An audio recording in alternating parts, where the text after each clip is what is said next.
Good afternoon. Good afternoon. Right, thank you for your thank time. You for having me. Right, you're welcome to Newsbeat. So, the Minister for Lands and Natural Resources has had the opportunity to meet the press today and, made mention of some of these issues, trying to clarify lease agreements between certain families that has created the today situation. Have you been able to listen to some of his explanations, and how do you respond to them? Well, all I can say is that the Parks and Gardens land was allocated for a horticultural nursery. So any thing that is deviating from it is now and void. It was acquired for a horticultural nursery. So you cannot build apartment blocks. In 2019, the then Ministry of Local Government tried to build a multi-purpose office building on Parks and Gardens land. And this was resisted successfully. Then recently, there's been another attempt by estate developers. And our position is absolutely consistent. You cannot build on Parks and Gardens land because the area was acquired for a horticultural nursery. So it can only be used for horticultural purposes. And in fact, there was an attempt to rezone the area. And the Land Use and Spatial Planning Authority made it absolutely clear that this could not be done because the area should be left as a horticultural nursery. So we don't care whether it's NPP, NDC, all we are interested in is in the integrity of the land, which should be used as a green space. Too many of our parks have already been built upon, and the few that are remaining, we have to maintain. And remember, Cabinet has passed EI 144, declassifying parts of Achimota Forest. It's this present administration that has done that, and we are saying that it's not in the best interest of Accra or Ghanaians to remove the lungs of the last remaining forest reserve in Accra. How do you declassify parts of it? So we are really interested in the environment and the well-being of Ghanaians. So largely, I think the minister, listening to him, was more focused on allegations and accusations against government officials, being engaged in what is described as state capture. It wasn't so much of your concern of the environmental protection. So, for example, the declassification of part of Achimota Forest was not so much hammered on as he took his time to address some of the matters that have come up. And so I'm not sure, how your outfit is taking your time to let him understand or let government understand that this is what you're concerned about. So we address it head on. Government is perfectly aware of what our concerns are. But what we are doing right now is throwing a lot of red herrings. Government is perfectly aware that if you are interested in the green spaces, if you are interested in greening Ghana, you do not go and be complicit or turn a blind eye to attempt to appropriate parts of Parks and Gardens land. And if you are aware, we've asked for an audit of all Parks and Gardens lands in Accra. For instance, a petrol station was being built on parts of Parks and Gardens land, which needs to be removed.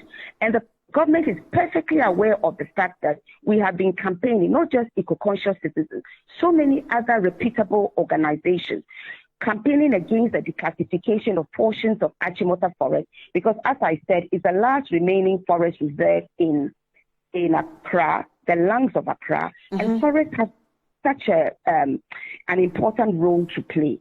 Government is perfectly aware that we are campaigning against LI 2462, which allows for mining in forest reserves, including globally significant biodiversity areas. And we're in the decade of ecosystem restoration. So government is perfectly aware and maybe sidestepping these questions because he has no response to this. No government interested in the environment will pass LI 2462. Actually, it was passed by Parliament, but brought by the executive, or pass EI 144, which was passed by Cabinet. So what is happening right now is that we are sidestepping the questions.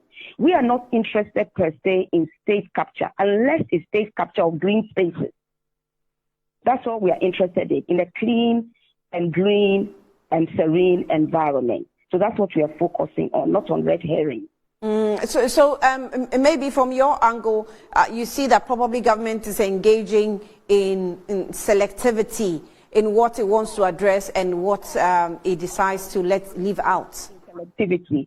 We couldn't talk about EI 144 because it knows that it's a perverse executive instrument. It knows that. We've destroyed our forests with illegal mining and all sorts of things. The president, you will recall, 5 years ago, even put his presidency on the line. 5 years later, it's even worse than before that. So they sidestepped that. They haven't given any response to EI 144. They haven't mentioned LI 2462, which is so perverse that it allows for mining and logging in globally significant biodiversity areas with written approval from the president. So they are sidestepping the important issues. Regarding parks and gardens, we are saying that not 1 inch of parks and gardens land should be used to advance the concrete jungle. It should be kept for the purposes for which it was acquired as a green space.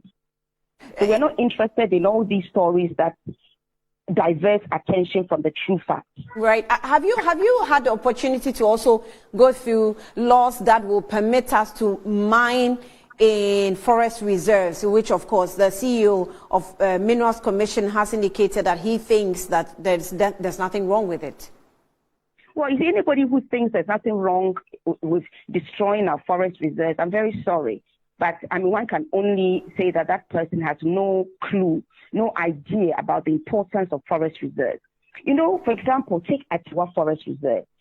3 rivers take their source from the river. So by mining there, you potentially poison the source of water to over 5 million Ghanaians.